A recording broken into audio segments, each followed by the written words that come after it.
This episode has been brought to you by EM Digital Marketing. For a consultation, contact Edward Morales at www.emdigitalmarketing.com. Once again, contact Edward Morales for all your digital marketing needs at www.emdigitalmarketing.com.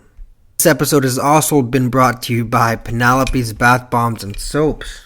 For your bath bomb needs, contact me. Fragrances include rose, lavender, rosemary, eucalyptus, lemongrass, sweet orange, and many more. Penelope's Bath Bombs and Soaps. The number you have dialed has been changed. The new number is... Please note, the new number is...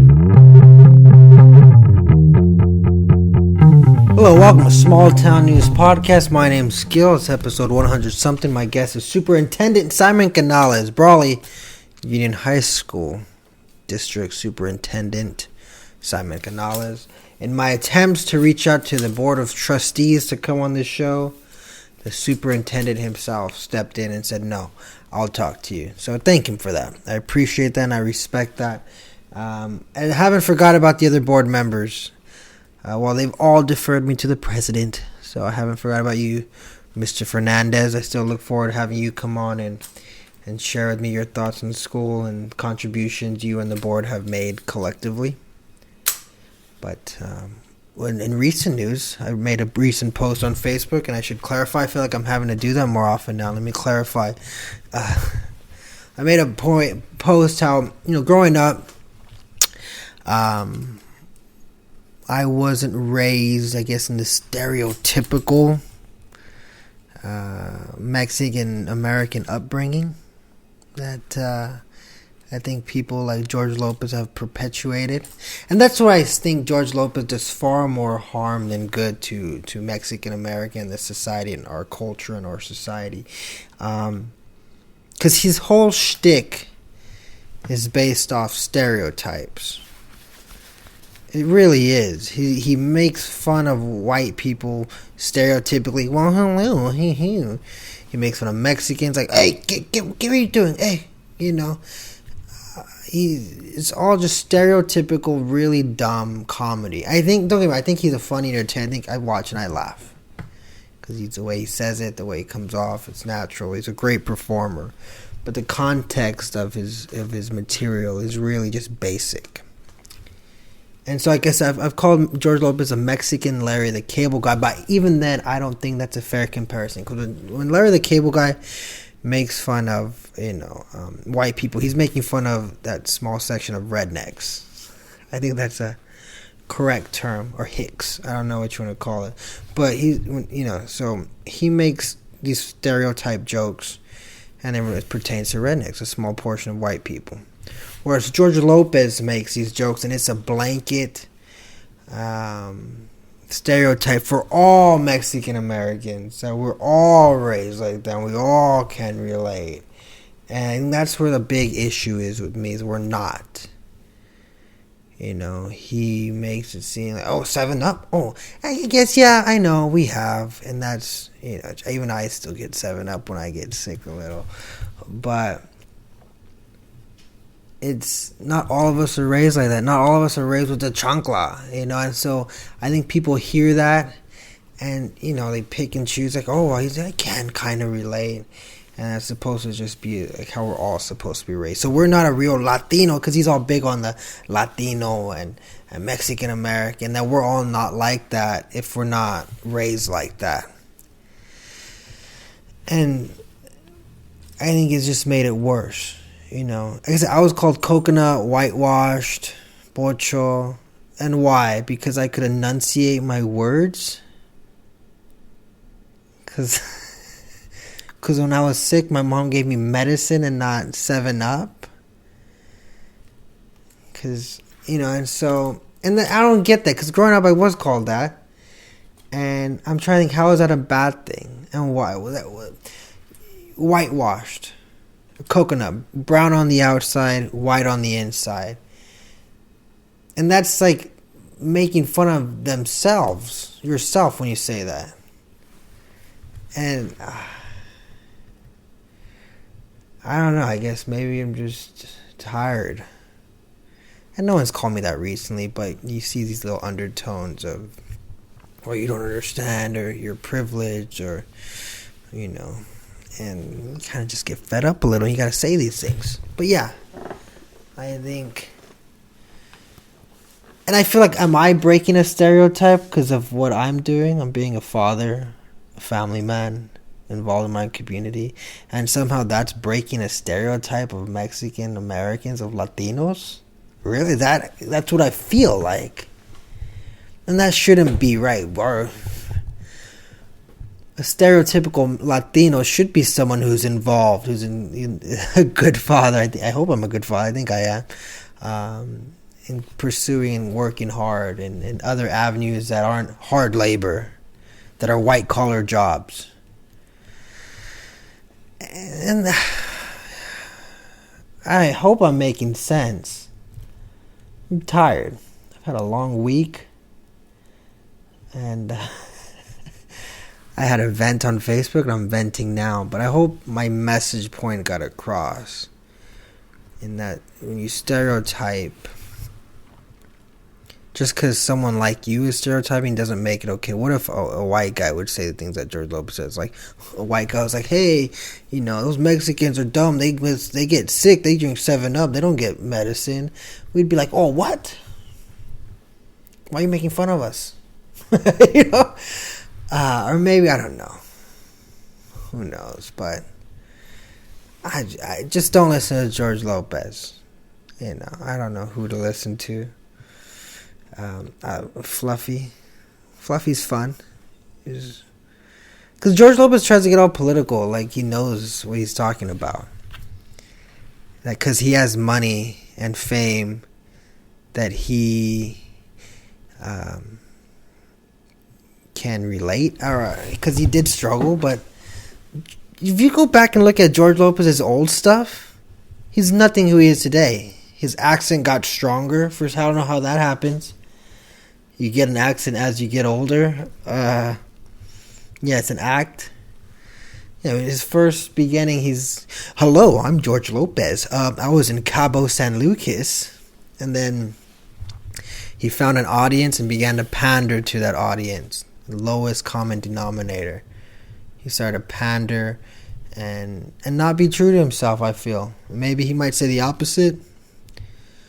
But now he golfs, he smokes cigars, he wears nice suits. He seems, as much as he bashes, you know, white people, he seems to be trying to emulate that. And hopefully I'm not offending anyone, but you know what I'm saying. He puts down the Mexican American culture as like, oh, this and that, but then he doesn't adhere to it. I don't know. Hopefully I made sense. And hopefully you get the gist of this. Anyways, back to education. Simon Canalez. I look forward to continuing my journey into knowing what's going on in the educational system. And hey, maybe I'll be joining it. I have a meeting with ICOE. Talk about credentialing and substitute teaching. I guess that's a big announcement. I don't know, maybe. Not yet. But there is a need, I think, for our children to be educated properly. And I think I can maybe provide that for them. Not right away. I was a learning experience on a learning curve. But I believe I can make an impact in teaching and education. But we'll see. We'll see. My name's Gil. Like I said, episode 100 and something. BUHSD Superintendent Simon Canalez. Enjoy. All right. Welcome to Small Town News Live. Small Town News Podcast. I'm Gil. With my guest, Brawley Union High School District Superintendent Simon Canalez. Now, usually I do an intro, but I know a lot's been written, a lot's been said on the show and written in the newspaper. But first, I want to thank you for coming on here. My pleasure. Yeah, I just reached out to you, and I've reached out to some of the trustees for since last year, and none of them have been accepted or been seem reluctant. So I thank you for coming on. And so, not a problem. Why is that though? Why does that inspire confidence in the elected officials who we voted for when they're kind of reluctant to come on this? It just could pertain to they may not, the messaging, the angle where it's at, timeliness. I mean, I think really couldn't speak to that. I think I got a good angle on that camera.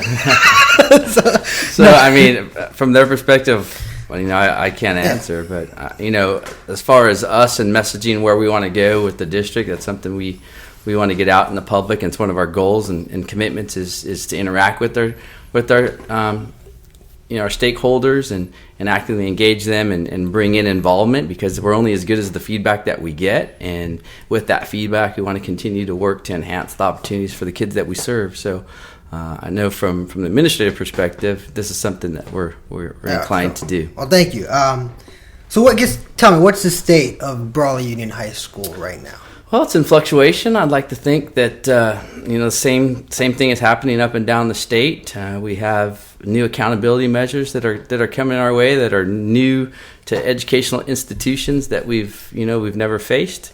Back in the day when you were in school, it was a whole different ball game. Not that long ago, was it? Yeah, not that long ago.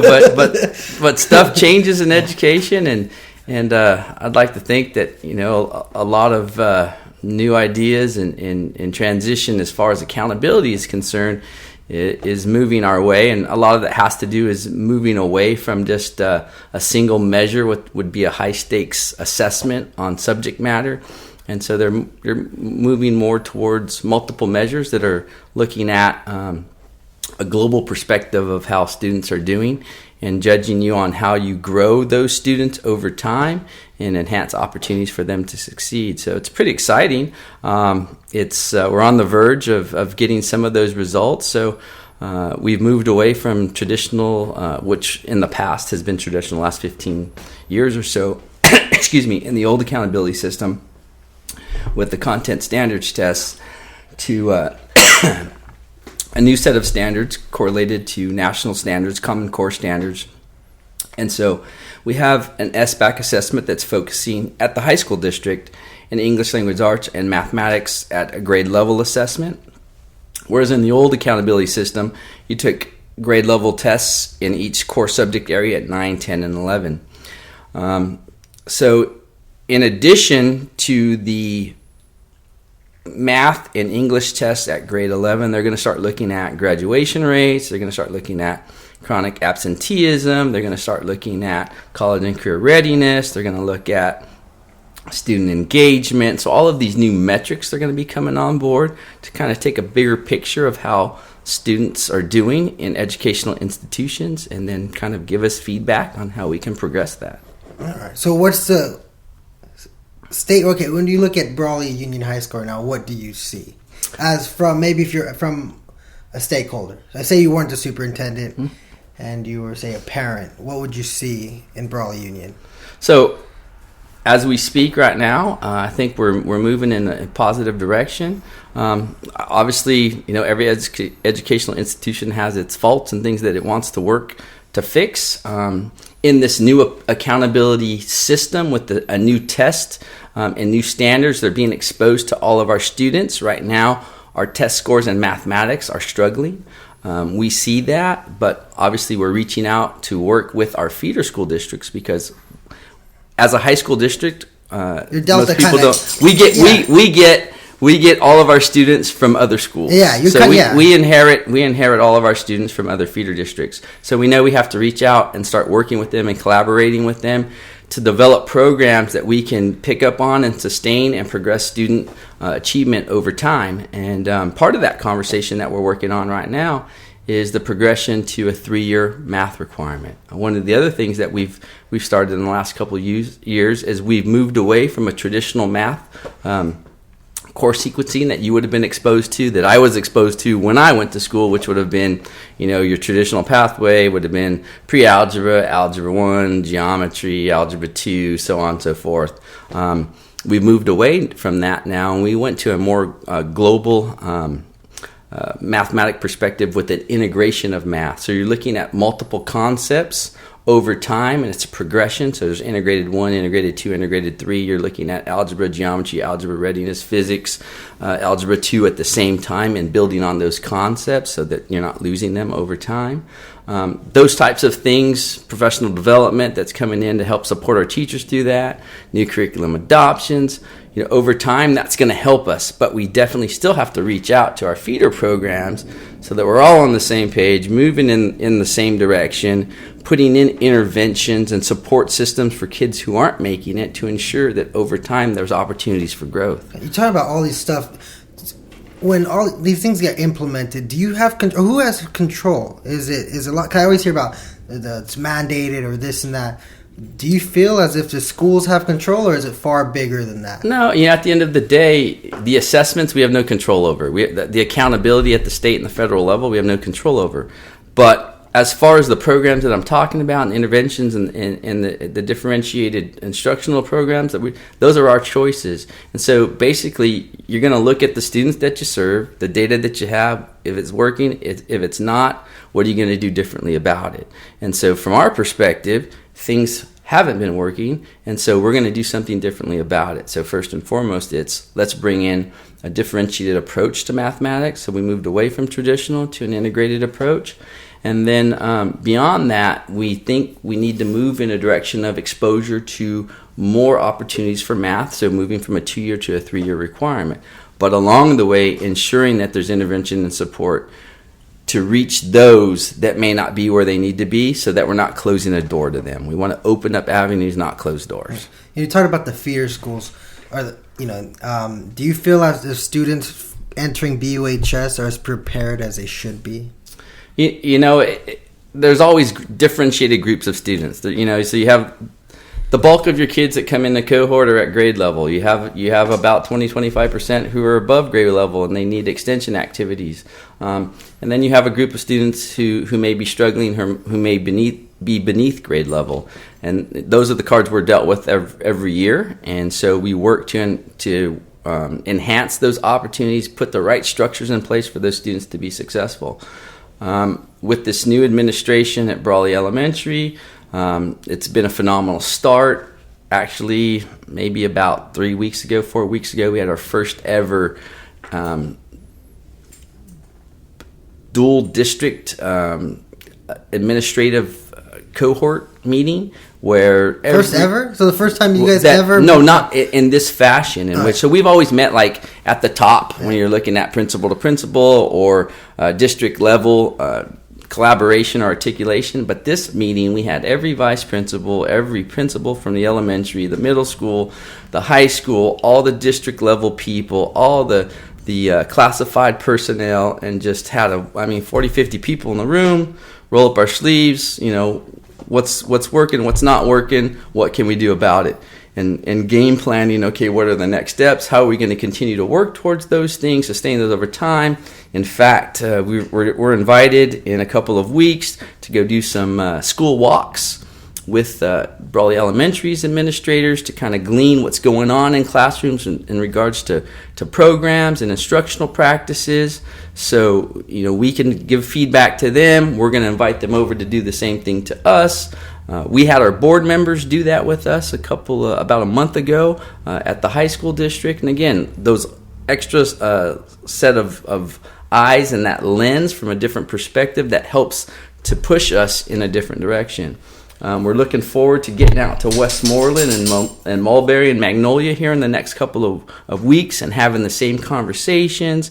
Last year we were able to get out to Westmoreland and have some in-depth conversations about who we serve from Westmoreland, what programs that we're implementing, what can we do differently to support those students when they get to us. They're able to get us into the classrooms, meet the students, meet the teachers. I think that's a proactive approach to personalizing what we have to offer for our feeder schools. And so we know we need to do a better job of outreach to enhance those opportunities for those students that come to us. Yeah. You talk about, I guess school walks and seeing what other schools are doing. I hear a lot Imperial High School. Mm-hmm. They have great test scores that they're rated high. What is Imperial doing that maybe Brawley isn't, or what are they doing? Why is it that they have maybe higher test scores and a better rating than Brawley? You know, comparing one district to the other, you're always going to look at, for us in our district, it's not, you know, oh, let's blame this district or that district or praise this district or that district for what they do or they don't have. We have to internally look at the students and the population that we serve. So the population that we serve, we know are, you know, high numbers of socioeconomically disadvantaged, high numbers of English learners, and so that's the population that we deal with. We have different programs that focus on enhancing those opportunities for those students. Imperial, El Centro, Calexico, Holtville, Calapat, they may have different students that they focus on. Their programs may be different. So obviously, with the success that Imperial is having, those are institutions that we're going to want to reach out, and we reach out to say, hey, how can we emulate some of the practices that you have in place, the successes that you're having? So, for example, they have a 3-year math requirement. So we're talking to them. How's that working for you? You know, what are your intervention support models for kids who aren't making it in math? What are you doing for them so we can learn from their pitfalls or their mistakes? What is, you know, what are your successes and how are you capturing those? And so we can glean on those as well and hopefully utilize that to promote what we're doing. I think countywide, we have a new group of superintendents, kind of a different philosophy now. And so, you know, back in the day, it was so competitive. You know, you got sports and all of these other academic competitions, and everybody was like, let's keep all of our secrets, all of our cards under the table. And now we're more apt to share practices and pursue, you know, promising practices, because at the end of the day, these are all of our students in this community that we live in. And so sharing things that are working across the valley, being our community, is only going to enhance everything that we do. And I think that's what we're trying to be big on.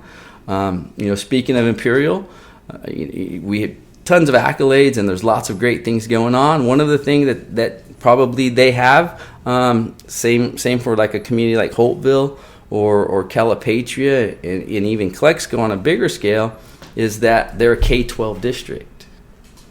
So continuity of programs, maybe curriculum adoptions, initiatives, may be sustained over time, cooperation of sharing data and those types of things, where obviously us in a district like the Central Union High School District, we get all of our students from differentiated programs where they may be doing a different focus on curriculum and or instruction or practice. Yeah, more scattered, I guess. Yeah, kind of scattered students. And so we bringing them all in and having 4 years to make it work. Do you feel like the school's sometimes playing catch-up? It you know, at the end of the day, it is what it is. I mean, we can't make excuses for what we have. We can only analyze what we have, put a program in place that's going to support each of those kids at those differentiated levels. And that, at the end of the day, that's the biggest, you know, puzzle to solve. You know, if we had that silver bullet or the magic wand to cure all of those differentiated classes of students' ails, you know, we'd be on a circuit out there selling it somewhere. We wouldn't be working at the district office. But inheriting those students, you know, every year, figuring out where they are and putting programs in place to help them progress is really where we're going. All right, let's see. So we're live. I want to see who's people watching. I think they're watching. I hope, yeah. Any questions so far? No one's asked questions. I think they're afraid. So if I can, I'll take this opportunity to kind of toot our horn a little bit. So we're talking about, you know, potentially promising practice to shore up some of the situations that we have that we've identified within the district. But just this year, we've actually received a number of tremendous accolades, and we share those with Imperial. So that's unique. Okay. Two of the only districts to receive two of these awards are Imperial and Brawley. What are they? And what are so one of those awards is Advanced Placement, the College Board. And so AP, Advanced Placement courses, are courses that you take are higher level and correlated to college. You take an assessment at the end of the year, you pass a 3 or higher, and you get college credit for those courses. And so it's a really rigorous program that we're promoting students to be in. And so Brawley Union High School District and the Imperial High School Imperial Unified School District were both acknowledged as districts of distinction for two things, and that was opening up access, which is opportunity for traditionally underserved populations, which is always a good thing. When you're leveling the playing field, you have to open up access for those that hadn't had it before. But the better accolade that correlates to that is not only redoing that, but at a tremendous success rate of scores of 3 or higher. And so there was a small number of districts throughout the United States that were given this accolade. And lo and behold, here in Imperial County, you got Brawley Union High School and Imperial Unified School District. So that's a tremendous accomplishment. I think it's a testament to us trying to promote college and career readiness and enhance opportunities for all of the kids that we serve. Number 2, just yesterday, California Superintendent of Public Instruction, Tom Torkelson, notified myself, as he did Superintendent Thomason and Imperial, to notify us that both of our continuation schools were named California Model Continuation Schools of the Year. Oh. So that's a tremendous honor because, especially here in Brawley, a lot of people lose sight of the fact that we have a tremendous alternative education program. And we rely on that in the district as a true intervention and support mechanism for students who may be struggling for multiple reasons. And now they have an opportunity to go to a model continuation school in the state. Imperial was given and bestowed that award as well. So hats off to both institutions. And then last but not least, because you talk about it a little bit here on your show, and in regards to civic engagement, the California School Boards Association in December bestowed a Golden Bell, which is one of its highest honors, to Brawley Union High School for its comprehensive Common Core Civics program. We received a lot of accolades. One of our instructors, Jose Flores, been acknowledged at the White House, a number of other endeavors. And so we're doing good things, and we're acknowledged for that. And so it's a good positive thing. You know, at the end of the day, you're trying to afford, especially traditionally underserved populations, opportunity to find their voice, become active, participatory in the community. And starts at the board. Well, no, I think it starts before that. I think it starts with the youth. I think that's what's going to inspire our community to be different. Is if it's instilled in you coming up that and I'll be honest with you, and so we all get caught up on what is your civic duty, and so it was very interesting on Tuesday. Myself, Principal Sanchez, and Brawley Union High School senior Ramon Marcus had the opportunity to participate in the Civic Summit 2.0. And a little background on that is the Chief Justice of the State of California, Tani Cantil Sakaui, and State Superintendent of Public Instruction, Tom Torkelson, 4 years set out to establish a civic initiative to meld the executive, the legislative, and judicial branches of the state of California, and focus on instilling civic-minded duties and organizations throughout California and promote that as a virtue. And so over the years, we've been involved in a number of endeavors and have become a featured school and district in the state of California. And so we were invited to co-participate Tuesday in the summit. And keynote speaker was United States Justice Anthony Kennedy. And he talked about Athenian civic duty, and that in the ancient days of Greece, the Athenians would have to take an oath. And that civic oath was about ensuring that your community was beautiful, that your people were free, and that you had the opportunity to have access to everything that should be given to you in the public community. And that's what we should be promoting. And so it puts a different light on what civic-minded duty is enhancing. From that, it's not just voting or participating, it's bettering your community. And so I think that's the message we're trying to put out with our civic program, is how can our students get involved in their community and make a difference. whether that's participating and showing their voice. And so now we have 50 to 100 kids showing up to school board meetings.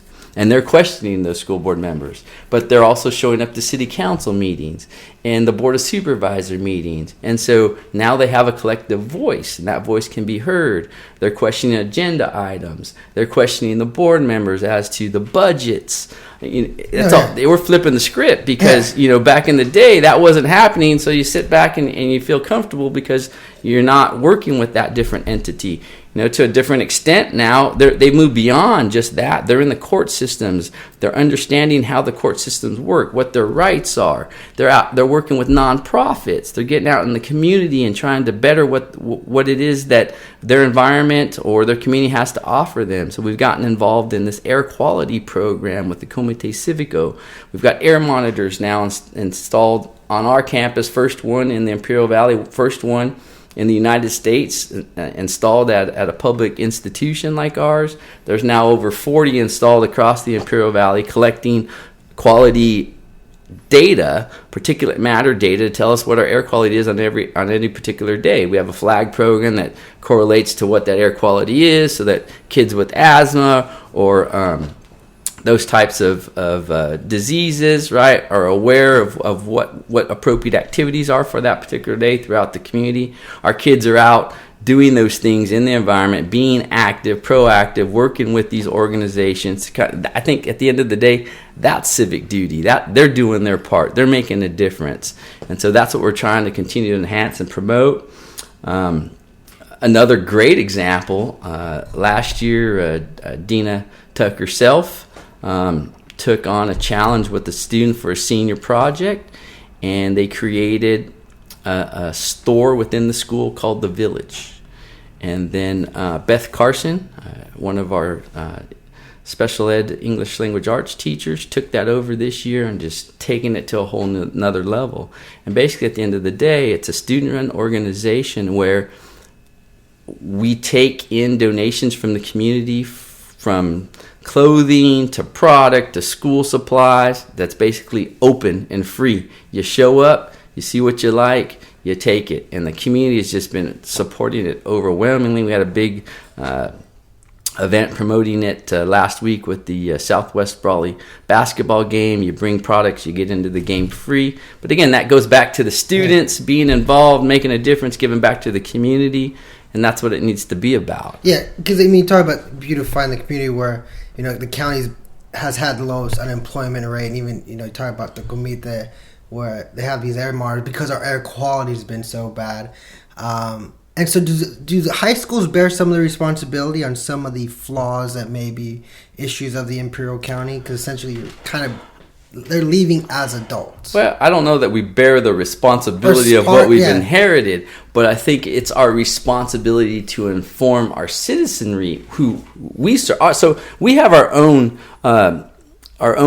mini community that we serve, 2,000 people in a school district, right? And then that's a micro community that we like to think that we have some sort of control over. So as our duty to inform those individuals of what those circumstances are in our community, yes, if we don't do that, then we bear part of the responsibility of not having a say in how do we resolve those problems.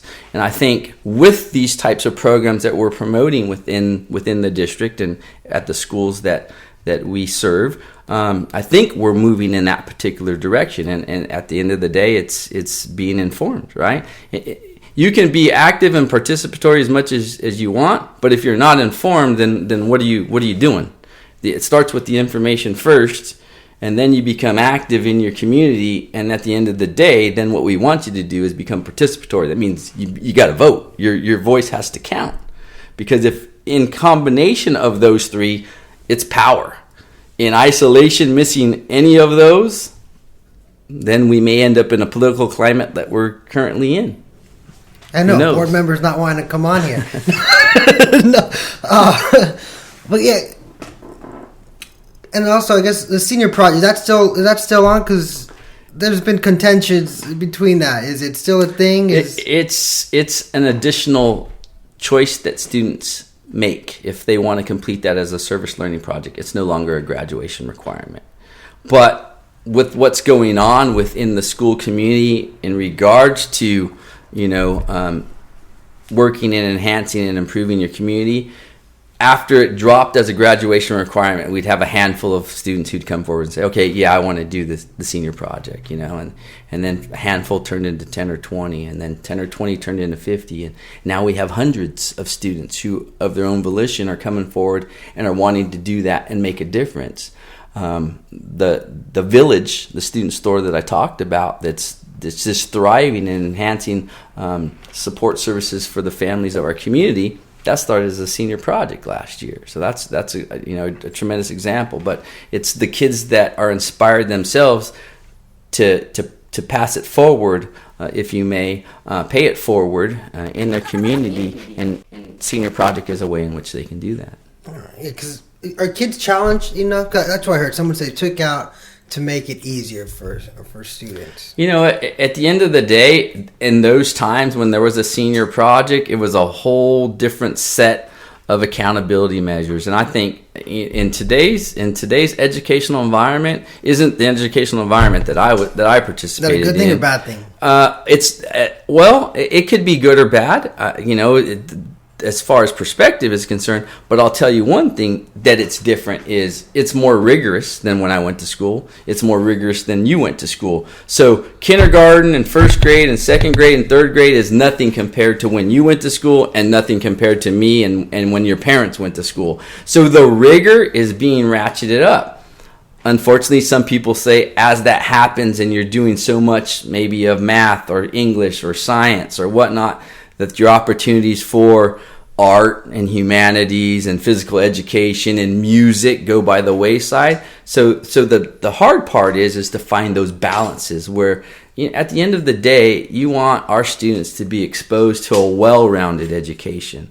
And you want opportunities in all of the things that I just talked about in order for them to be able to make the best choices beyond high school of what they want to do and who they want to be. But if you're pigeonholed in only doing one thing and never exposed to the arts or to music or physical education, computer science, programming, those types of things, then that's a fault of our system. And I think we're starting to realize that, and are bringing those experiences back in lieu of just, it's got to be English and math and the score for a test. Those are kind of the cores, though. I mean, if kids don't know those things, most definitely. But if all you do for a day at school is English and math, and you have no experiences for everything else, I don't know. You might be all right behind a computer, but to socially interact with your fellow person out in the community might be a different ball game. And so I think the well-rounded perspective is where we need to go. Obviously, you want to beef up your experiences in those core areas and utilizing that. And that's what the Common Core is all about, it's not in isolation anymore. It's in collaboration. It's working with your fellow students. It's interacting. It's taking those subjects to a differentiated level. You're not just spitting it out in one fashion, checking A, B, C, or D. You have to interact with it. You have to meld with it. You have to produce something.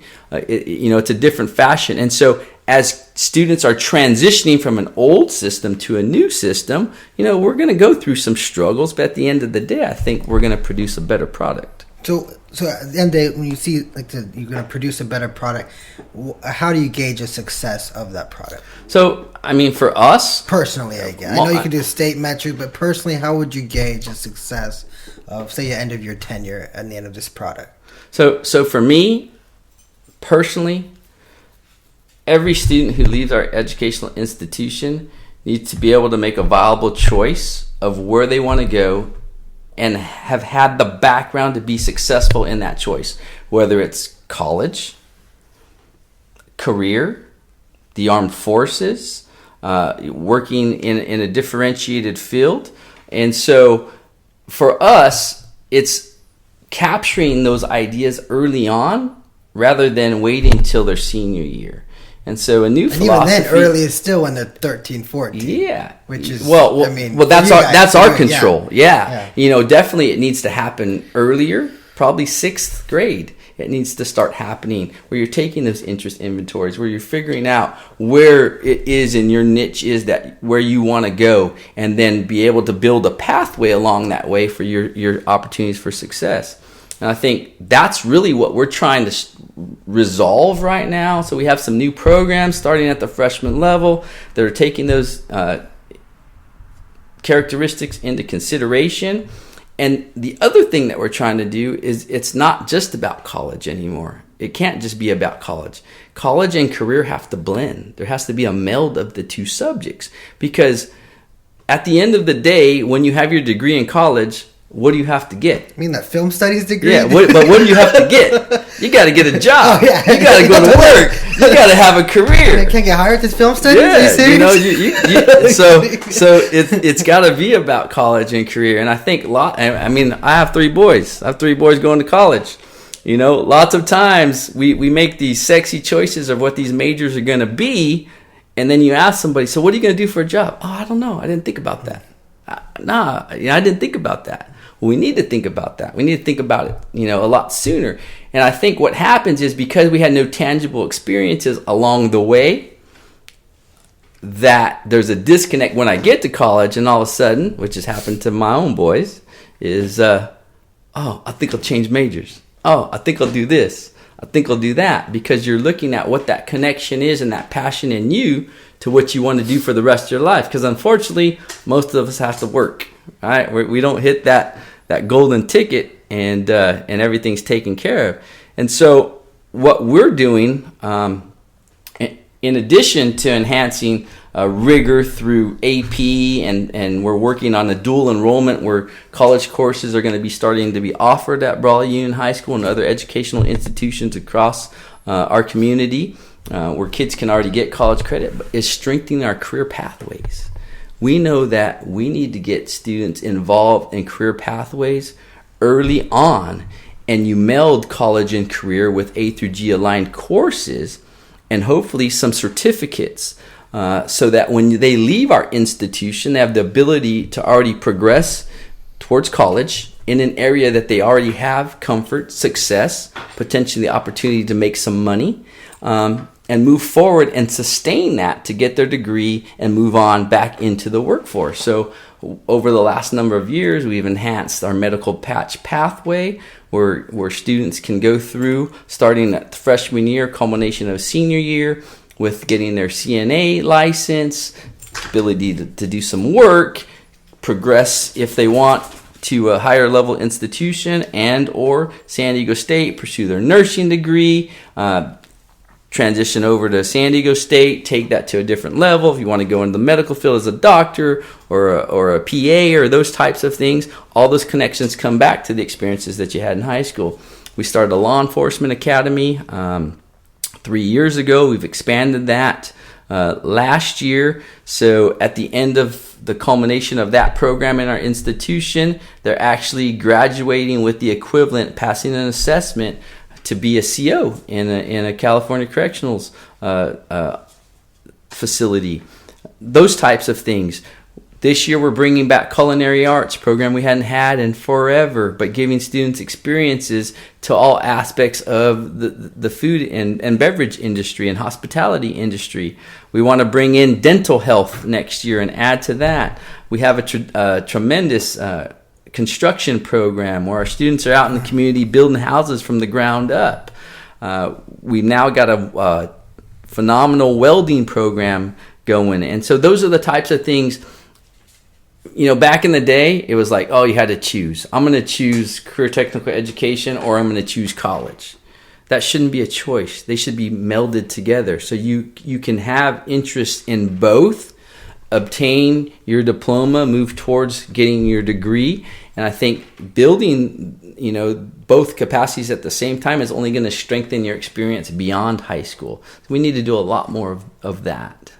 Then do it. We're working on it. We're working on it. Let's see. Let's see. I don't know how to work this. Let's see. This is all new to me. Let's see. Someone said, I love him. Maybe it's my mom. No. Who is this guy? Yes, ask him. How can we join the districts? Oh, I guess can we? I guess when you talked about we have two, meld the two districts together. I think at the end of the day, that's the powers that be, those two boards and your communities coming together to figure out, in the best interest. And that's been a conversation that former board members have discussed, is moving in that direction in the best interest for all of the students that we serve in this community. So, that's a bigger question for all of us in the community that we're working in. Would it benefit having one board compared to two? Like you said, continuity of sorts? I think I always think that there's going to be positives and negatives in anything that you do, but at the end of the day, obviously for some of the reasons that we talked about earlier today, the continuity of services and programs over time is only going to enhance the educational opportunities for the students in the class. Let's see, question is repeatedly deny. Why did you deny teachers' requests for new APs? New APs? So just over time, we've got a new AP calculus class. We have a new AP Spanish class. We have an AP psychology class coming here in the near future. We're focusing on bringing in AP government. So again, when you're dealing with small populations, cohorts of students, there's resources and sections that can be afforded to numbers of students. And so we're always making the best decision for the students we serve at the time that we serve them. So right now, that's a progression. That's one of our goals. So how do we continue, enhance, and afford those opportunities to increase? So greatschools.org, I think, rates Brawley as a 5. Does that, I guess, what when you see scores like that, a grade like that, based on whose criteria? I mean, I could rate it as a 1 or 100 depending on what the scale was and what the criteria. So I don't know what gradeschools.org's criteria is. If it's looking just solely at a single measure of test scores, maybe that's true. Is 5? Do you know what gradeschools.org is? Is 5 the top? Is 5 the top or 5 the bottom? 5's the middle. It's 1 out of 10. But I guess, do you look at outside scores of your assessments or what do you judge? Are you guys self-critical enough? I think, at the end of the day, if you're not critical and you know that you don't have to improve and you rest on whatever laurels you think you have, the progression isn't going to be there. And I think, more than anyone in the organization, I'm as critical as they come. And so... So tell me. What are the weaknesses that Brawley faces right now? At the end of the day, I think one of the weaknesses is obviously with some of our traditionally underserved populations, we need to do a better job. And doing a better job is not just in a test score. First and foremost, it starts with keeping kids in the classroom. So in these multiple metrics, right, it's kids that are being disproportionately suspended from color, right? So we need to improve those numbers. We need to have those kids in the classroom. Why aren't they showing up? Why are they chronically absent? Why are they habitually truant? There's all kinds of factors in the community that lends itself towards that. So if I have a group of, let's say, upper echelon students that shows up every day with every Maslow's needs, hierarchical needs taken care of, right? And I'm not producing with those kids, that's one factor. But I need to look at, that's not all of the students that we have in the room, So the majority of the students that we serve come from this other clientele. So we need to start looking and addressing and dealing with how are we going to resolve those problems? How are we going to get those kids in the classroom? How are we going to promote the experiences for them and enhance those while not detracting from the other groups? So that's the dichotomy, right? Is we have to bridge that gap and push both without detracting one with resources and experiences from the other. I think that's the biggest test that we face as an institution of our nature and who we serve. And so it's really looking at those differentiated data statistics that not necessarily are just test scores, because at test scores, that's one. Obviously, test scores always need to increase, right? We always need to be better. If we're not at state or national levels, then there's a problem. What is the problem? We need to look at it, resolve it. We talked about changing curricular practices, changing requirements, philosophies, programs of support and intervention to address that. I think we're doing a good job, but in that next level, we need to do the same, right? Same level of emphasis with these other areas that kind of get lost in the shuffle. So how much, I guess, responsibility is on the community itself? You know, every institution, every public institution, right, in the community is only good as the input that you're getting from the community. And I think within our district, and I think with most school districts, we're open to, with this new transition to local control, you know, funding now is tied towards people giving their voice as to what it is that their offerings and the areas of emphasis that they want to have. So more than ever in the last, 3 to 4 years, institutions are going out begging for that information to come in, whether it be in community surveys, forums to come in. Here next month, we're going to have a huge community event that we want the community to come in, and we're going to showcase some programs. But more than that, we want to get insight as to what are your needs for your child as that child comes to us, the Brawley Union High School District. What did we do? What can we do? Yeah, but by then it might be too late, right? So we need to know now, moving forward. We've got some graduate surveys out right now, trying to figure out and glean from experiences of students that have progressed and moved on. What worked or didn't work for them, so we can work to address those problems over time as well. So you're talking about the career day, right? No, not career. So there's a career day, yeah. But we're also going to have an ICANN event, and that ICANN event it's a college awareness night, and so it's going to be our third year, and it's just a huge event that we want everybody in the community to come in and participate and kind of learn about some of the programs that we have here at the district. And then more than that is just be able to give us, feedback, input, what's working, what's not working. And then it's our job to roll up the sleeves and start doing something different about it. All right. Yeah, because I know I got Mr. Weiss sent me a thing for a career, but I was thinking. So are you coming? I don't know. We'll see. You don't know. I'm a busy man. When it goes back to civic duty and improving your community, you got to come back and be the voice for the students that you were, right? Back in the day. No, but they need to hear that. Students need to hear that because we all weren't that person. But we all weren't that person, right? Yeah. Some of us coasted through high school, some of us coasted through college. I mean, we all have a different perspective, but at the end of the day, when you got it straight and you know what you need to do and who you need to be and what you need to do different, they need to hear that from you, right? Because there are some kids in that class who were you or me, and they want to hear our perspective. They just don't want that successful person where I was a 4.0. I was varsity captain of the football team and academic decathlon, and everything went right, and I got a full ride to so and so, and I married the person of my dreams. That's a great perspective, but that's not all of the students we serve. So we got to hear everybody's. You should start with the teacher. Someone was telling me the teacher should share their stories. We started to do that. Oh, okay.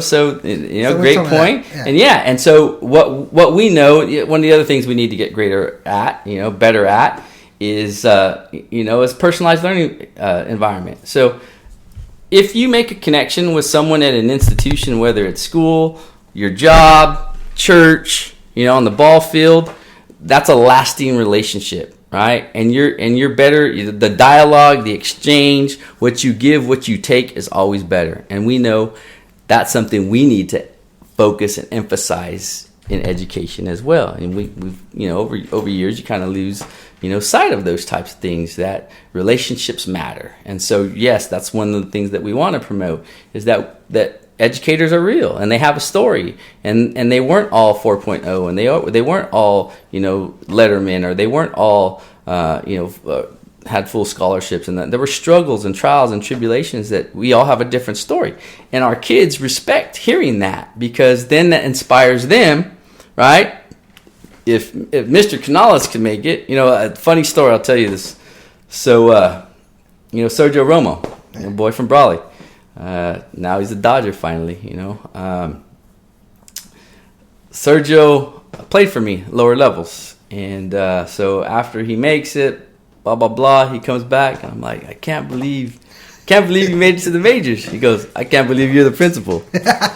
Touche, right? Touche, because that's who we are. I mean, we all go through things in life, and so it's the adversity. I think it is. I think it is because if you quit, right? What does that show? Bouncing back from adversity is the best testament to who we are as people. And I think right now, especially in this age of education, with this Common Core and this rigor and these differentiated assessments, struggle's uncomfortable for a lot of students because it was easy choosing A, B, C, or D. And when you can't just choose A, B, C, or D, and you have to rationalize, and you have to reason, and you have to argue, and you have to produce to show what the answer is. It's a different world, and so our students need to know that, and our parents and stakeholders that struggle and failure is okay. Everybody doesn't have to get an A. It's okay if I got a B or C or a D. It's even better if I got that D or F, and I overcame, and I was stronger, and I moved forward from it. Does that lower the standard though? What standard? The bar of saying it's okay to not be the best. At what cost? At what cost Have an A? I mean, the grades can change if you can go to college or not. No, but I'm not saying that A's aren't important. Yeah. But what I'm saying is that if I didn't get that A, I need to know that maybe you didn't either, and you overcame that obstacle, and you were able to overcome and to move forward. We'd love everybody to have an A. We'd love everybody to graduate with a 4.0. We'd love everybody to get accepted to UCLA. That's not going to happen. So at the end of the day, we need to know that's not the end of the world, that we can continue to move forward, progress, right, and be better for ourselves. And I think so. Inviting everybody in to tell that story is worthwhile. All right. Okay. Cleared that up. Let's see. Saying how many AP classes are offered. How many AP classes are offered? AP is a very good hot topic. At the top of my head, I would like to say 12 to 15. I can get back to that person if they email me and give them the straight answer and what those subject matter are. Isn't there a way to offer them all through online delivery? There is that possibility of services through online delivery. Unfortunately, there's a high cost associated to those individuals who might participate in that particular program. Back in the day, there used to be a program, the UC Office of the President, where they would subsidize those programs and offer them for free. They no longer do that, unfortunately. One of my gripes is when I was in high school is that I felt only one teacher failed me. I invited him on here. I felt that was the only grade I deserved. Did they fail you, or did you fail the class?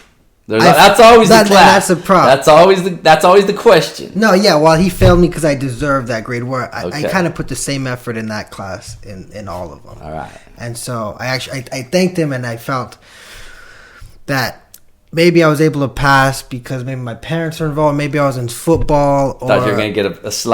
Yeah, and that's kind of been my biggest gripe in a way. And I guess, and it goes back to sports. Do you feel everyone talks about Brawley football? Do you feel there's too much of an emphasis on sports and than academics? That's something that over my tenure in administration, I can edit this out. No. We've been trying to. Obviously, we want to be the best at everything that we participate in. We want to be the best mock trial team. We want to be the best academic decathlon team. We want to have the best band, and we want to have the best test scores. We want to have the best teachers. And we want to have the best football team, wrestling team, basketball team. That's what it's all about. But one can't be the emphasis over everything else. And so there's a reason they call them student athletes. You got to be a student first. At the end of the day, that's your priority. That's job number one, is student first. And so that messaging is constant by this new administration. is you have to be a student first. Today's pep rally, first ever pep rally for wrestling. Wrestling's going to have a CIF championship here Saturday at Brawley Union High School's new gym. If anyone wants to come down, Division III wrestling champion. First ever pep rally. Really? But for wrestling. 30 year in a row, CIF champion. We're going for 17 years in a row. Probably gets a pep rally 17 years in a row. Playing, Hopeville. Yeah. But the unique thing about it was, guess what happened at this pep rally? We acknowledged not only the other winter sports teams, but we acknowledged mock trial and academic decathlon, because that's how important it is. Right. It's not just about sports anymore. It's got to be about well-rounded opportunities for students to participate in. So that's that whole new messaging that we're working on. And again, it's the whole student. It's everything. And so we want to continue to promote that. All right. Let's see what else. 34. There's 34 AP classes, they said. And Paul Allen of Microsoft offers all of them. There you go. Put us in contact. Hopefully he'll fund those courses for us. And every other educational institution in California. Let's see. I don't know, man. I've been having fun. We're almost at the hour mark. So I guess what's the plan? What's the goal? At the end of the day, it's continue moving forward. Obviously, we have a lot of initiatives that we didn't even discuss. I brought a list of those types of things. And it's all good, but it's not the end. Let's say it's just the beginning. And so we're constantly going to be out as an administration, messaging where we are and who we are and what it's about. So have me back, and we'll continue. Tell your board. I'll let them know. Thank you. You got.